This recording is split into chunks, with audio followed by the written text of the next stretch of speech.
AITA for refusing to spend another dime on stepkids and grands. For some background, I am 38 years old, and I have been married to my husband, who is 50, for 10 years. We have a beautiful 1-year-old daughter together. He also has 2 children from his previous marriage, a son who is 30 and a daughter who is 28. When we first got together, I made every effort to be part of their lives. I always knew that having stepchildren, especially ones who were already grown, would not be easy, but I wanted to be involved in whatever way I could. One thing about me is that my love language has always been gift-giving. It is just how I express love, and it brings me genuine joy to make others feel special. Every year, I made sure to buy my stepchildren gifts for their birthdays, Christmas, and other holidays. I even went as far as to include little things for Valentine's Day, Easter, or just because. I never expected anything in return, I just wanted them to feel loved and included, even if I was never going to be their real parent. I knew my role, and I never tried to overstep. My husband would usually get them gift cards, but I was the one who put thought into actual presents. Over the years, I started to notice little comments here and there. My stepdaughter, in particular, would say things like, "You are always so extra," or, "You take this holiday stuff too seriously," with an eye roll. It stung a little, but I shrugged it off. I figured that maybe they just were not sentimental people, and that was fine. But despite their lack of enthusiasm, I kept at it because that was just who I was. Now, both of them have children of their own. My stepson has 3 kids, all under the age of 5, and my stepdaughter has twin 2-year-old daughters. Naturally, I extended my gift-giving to their children as well. Every birthday, every Christmas, every little milestone, I was there with a present in hand. I wanted them to feel the warmth and joy that comes with receiving something from family.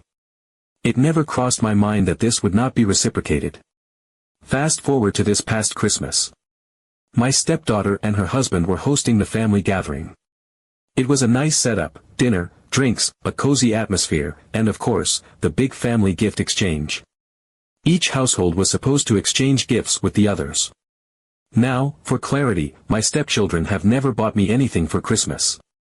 Not once in the entire decade I have been with their father.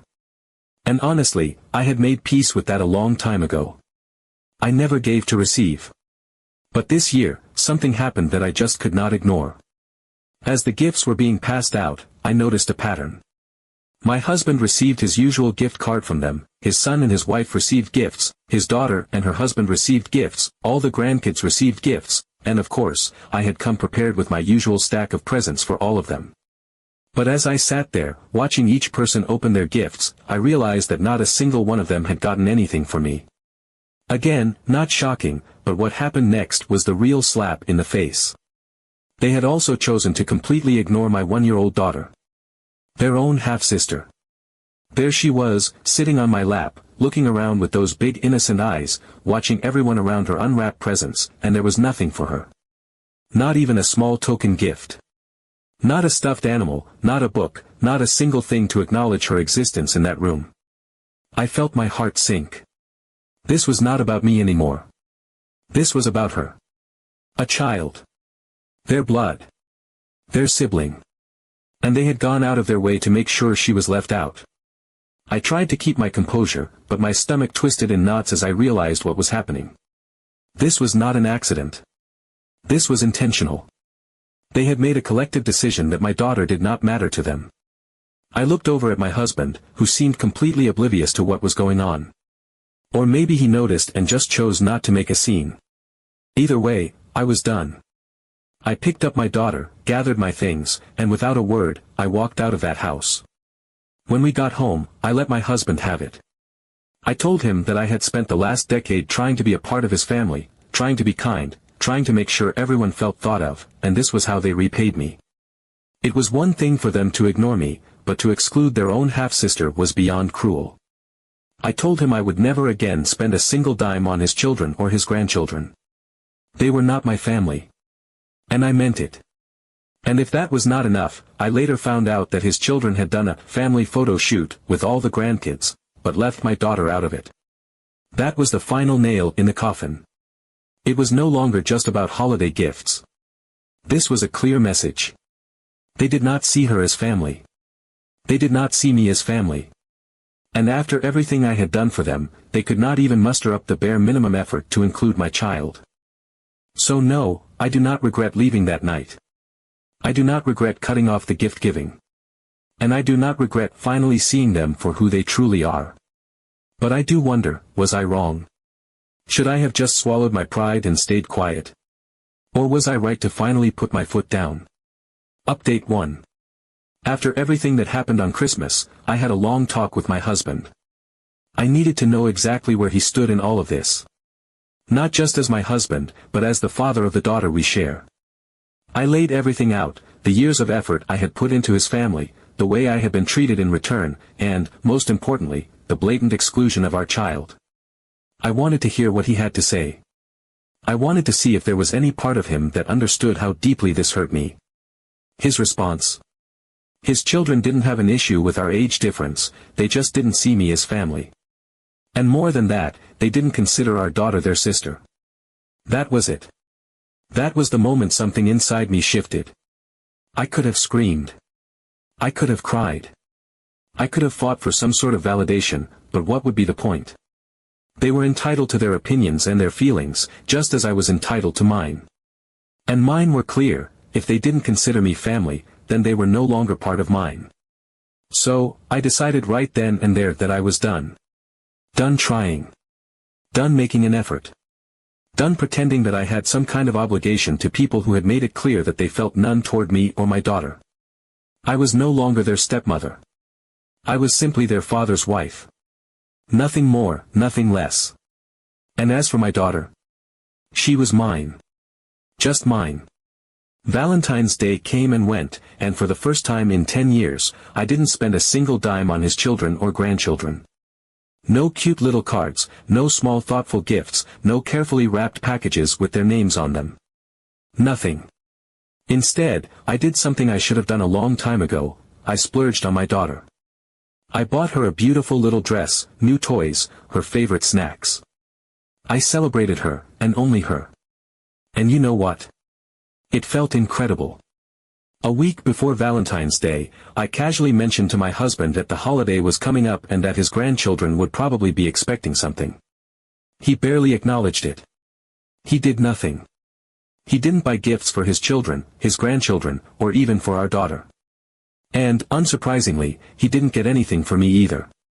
It didn't even surprise me at this point. But what did surprise me was that, after the holiday passed, he had the nerve to make a comment about how he was feeling some type of way about the growing separation between me and his family, as if it had been my decision. That was when I laid it all out for him. I reminded him that I was simply respecting the boundaries that his family had set. They didn't want me as part of their family. Fine. Then I wasn't. I told him that his children and his grandchildren belonged to him, and to him alone. They were nothing to me. And if he had a problem with that, he needed to take it up with them, not with me. His silence said everything. And in that silence, I knew. This marriage wouldn't last. Not because of this situation alone, but because of what it represented. There was something I had failed to mention before. Something that, looking back, should have been a red flag from the start. Between his first marriage and ours, my husband had been married to another woman. According to him, she had treated his children horribly. He had painted her as some kind of villain, someone who had been cruel and unkind to them. And at the time, I had believed him. Why wouldn't I? I didn't know her, had never met her, and only had his word to go off of. But now, after everything, I started to wonder. Was the story really as one-sided as he made it seem? Was she truly the monster he described, or had she, too, simply stopped tolerating his children's behavior? Had she, like me, tried to be a part of the family only to realize that she was never actually welcome? Had she also reached a breaking point where she decided that she was done? I would never know the full truth, but what I did know was that he seemed to think his children's attitude toward me stemmed from past traumas with his second wife. That they treated me this way because of something that happened before I was ever even in the picture. And that, to me, was bullshit. They were grown adults. They had families of their own.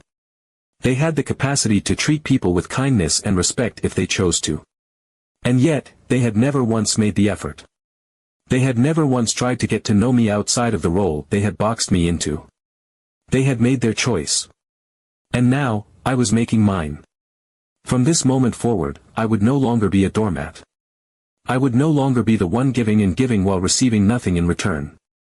I would no longer pretend that we were some kind of blended family when, in reality, I was nothing more than an outsider. I would put my energy where it mattered, into myself and my daughter. And my husband? Well, he could either accept that, or he could finally admit to himself that our marriage was already crumbling. Because at the end of the day, this wasn't just about his children or his grandchildren. This was about him. His inaction. His unwillingness to stand up for me or our daughter. His inability to see what was right in front of him. Update 2. After Valentine's Day, I settled into my new mindset. No more reaching out, no more trying to bridge a gap that clearly wasn't meant to be crossed. My focus was on my daughter and my own well-being. I stopped checking in on my stepchildren, stopped making the effort that had never been appreciated in the first place. It was surprisingly easy once I let go of the obligation I had forced upon myself. There was no anger left, just clarity. They had made their choice, and now I was making mine. My husband, as expected, continued to do nothing. If he was uncomfortable with the distance growing between us, he never made any real effort to fix it. He carried on as if nothing had changed, as if our marriage wasn't cracking beneath the weight of his indifference. It was almost impressive how seamlessly he ignored the tension in the house, as though he had perfected the art of passive existence. Then, out of nowhere, something unexpected happened. I got a message, an Instagram DM from my husband's ex-wife. Not the mother of his children, but the woman he had married after her. The one he had painted as cruel and vindictive. The one he claimed had made his children's lives miserable.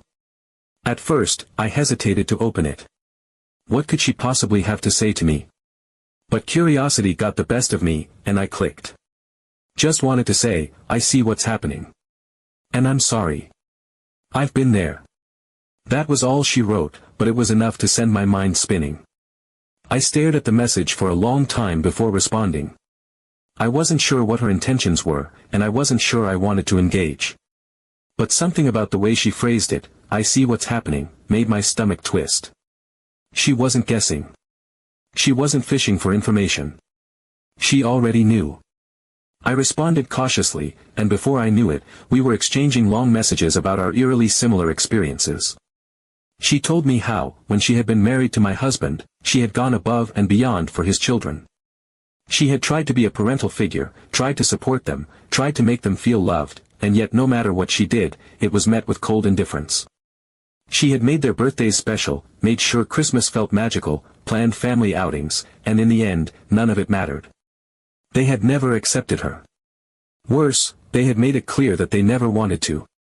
She told me about the years of subtle digs, the passive-aggressive comments, the way they would openly dismiss her efforts and make her feel like she was intruding in her own home.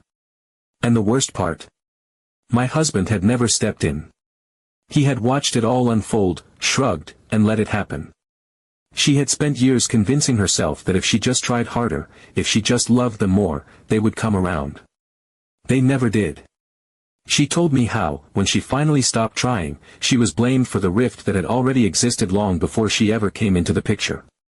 She was accused of being distant, of being cold, of not being family-oriented enough. And then, when she had had enough and walked away, they made sure to rewrite the narrative. She became the villain. The evil stepmother. The one who never cared. I felt sick reading her words. Every sentence felt like looking into a mirror. Then she dropped something I wasn't expecting. He told you I treated them horribly, didn't he? That I was the reason they wanted nothing to do with me. I sat there, phone in my hands, unsure of how to respond. Because yes, that was exactly what he had told me. That she had been cruel to his children, that she had caused them pain, that her mistreatment of them had been the reason they never accepted her. I had believed him. I had never questioned it. I told her as much. And she responded almost immediately. It was never me. It was them. And he let it happen. That sentence hit me like a freight train. It wasn't just about his children. It was about him. He had let this same cycle play out before, just like he was letting it play out now. He had chosen passivity over action, silence over accountability. He had watched as I tried and tried and tried, all while knowing exactly how this would end. Because it had happened before. He had seen it happen before. And yet, he had never once warned me. Never once stepped in to prevent it. How could he let me go through this knowing it would break me the same way it had broken her? How could he let me give everything to his children, knowing they would never give anything back? How could he let them ignore our daughter, knowing that they had already proven themselves capable of this level of cruelty? And then the real question crept into my mind. How many other things had he rewritten? How many other stories had he framed in a way that made him look innocent while everyone else looked like the problem? How much of what I believed about his past was the truth, and how much of it was just the version that made him the victim? I felt a deep sense of unease settle over me. He hadn't lied outright, but he had conveniently left out his role in all of this. He had painted himself as a man who had simply been unlucky in love, who had married a woman that mistreated his children and drove a wedge between them. But now, I was seeing the full picture. He had allowed that wedge to form. He had watched it grow. And then, when it became too big to ignore, he had let the blame fall on someone else's shoulders. And now, history was repeating itself. The difference was, I wasn't going to let it play out the same way. For the first time in my marriage, I started seriously considering what my life would look like without my husband. Update 3. After my conversation with his ex-wife, I knew I needed clarity. I had spent too long making excuses, hoping for change, convincing myself that things would somehow get better if I just put in enough effort. Every ignored attempt, every quiet dismissal, every moment of being treated like an outsider had accumulated over the years, but I had always found a way to justify it. They needed more time. They had been through a lot. They weren't used to me yet. I had built my entire approach to this family on the belief that one day, things would shift. That all the love and patience I had poured into them would eventually be recognized. That I would finally be seen as more than just their father's wife. But now, the pattern was undeniable. His children had done this before. They had taken another woman who tried, who gave, who loved them despite their coldness, and they had tossed her aside. They had let her carry the weight of a broken family on her back, only to blame her when she inevitably collapsed under it. And he had let it happen. He had stood there and watched, just like he had been watching me. The realization settled in my bones like a final, irreversible truth. I sat my husband down and told him exactly what I had learned. I didn't sugarcoat it. I didn't try to make it sound less damning than it was. I laid it all out, the cycle his children kept repeating, his refusal to intervene, the fact that he had knowingly allowed history to repeat itself while I unknowingly played my part. I expected some kind of reaction, some flicker of realization in his eyes, some acknowledgement that this was bigger than just me feeling unappreciated. I wanted him to see it for what it was, his children's ingrained pattern of rejection, his own failure to stand up for the women in his life, the deep, undeniable truth that he had let me suffer through something he knew would end in heartbreak. Instead, he just nodded. A simple, passive acknowledgement, as if I had told him there was a chance of rain later in the afternoon. No shock. No denial. No attempt to explain himself. Just a nod. That told me everything I needed to know. I made my decision. Within a month, I had met with a lawyer, secured a place to stay, and prepared for the inevitable. There was no hesitation, no lingering second thoughts. I had given this marriage 10 years of my life. 10 years of bending over backward to prove my worth to people who were never going to see me as anything more than a temporary fixture in their father's life. 10 years of swallowing my pride, putting my own needs aside, making myself small so that they might feel more comfortable. 10 years of giving my love freely to people who didn't even see my daughter as their blood. 10 years of thinking if I just love them enough, they will love me back. There was nothing left to salvage. When I told my husband I was leaving, he barely reacted. He just sighed, a slow, resigned breath, and said he figured this was coming. That was it. No fight. No remorse. No attempt to make things right. He didn't ask what he could do to fix it, didn't say he wanted me to stay, didn't even seem particularly upset. It was as if I had simply confirmed something he had already accepted long before I did. And in that moment, I knew. This was never a marriage built on love. I had never truly been his partner. I had been a placeholder. Someone to fill the space in his life while he drifted along, passive as ever, letting things happen around him instead of making any real choices. He didn't choose me. He didn't fight for me. He just existed beside me, the way he had existed beside his ex-wife, the way he had existed beside his children as they hurt the people who tried to love them. The day I left, I felt more relief than sadness. There was no dramatic goodbye, no long-winded farewell. I packed up my daughter's things, gathered what I needed, walked out the door, and never looked back. What happened next was the real shocker. Less than 2 weeks later, I got a message. It was from my husband's daughter. The same daughter who had made it abundantly clear that she didn't consider me family, the same one who had happily excluded my child from Christmas, the same one who had never once shown me an ounce of warmth. At first, I assumed she was reaching out to acknowledge what had happened, to take some kind of responsibility, to express regret or even just recognition of how things had unfolded. That wasn't it at all. She wanted to know if I still planned on sending gifts to her kids for their birthdays. I laughed out loud when I read the message. It was so absurd, so completely detached from reality, that it almost didn't seem real.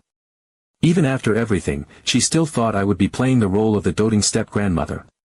She still expected the benefits of my kindness without ever having given me the bare minimum of respect in return. She genuinely believed that I would continue to give, even after being pushed out of their family like I had never mattered in the first place. It was almost impressive, in a way. The entitlement. The audacity. The sheer lack of self-awareness. My response was short and to the point. I told her she didn't understand. We weren't family. She had made sure of that. That was the last time I ever heard from her. As for my ex-husband, I heard through mutual acquaintances that he had started seeing someone new within a few months. The news didn't surprise me. He had always needed someone to fill the empty spaces in his life, someone to take on the emotional labor he refused to carry himself. And all I could think was, does she know what she's walking into? Does she know the cycle she's about to step into? Does she know that she'll spend years trying, only to be dismissed just like I was? But none of that was my problem anymore. Now, it's just me and my daughter. And for the first time in a long time, I feel free.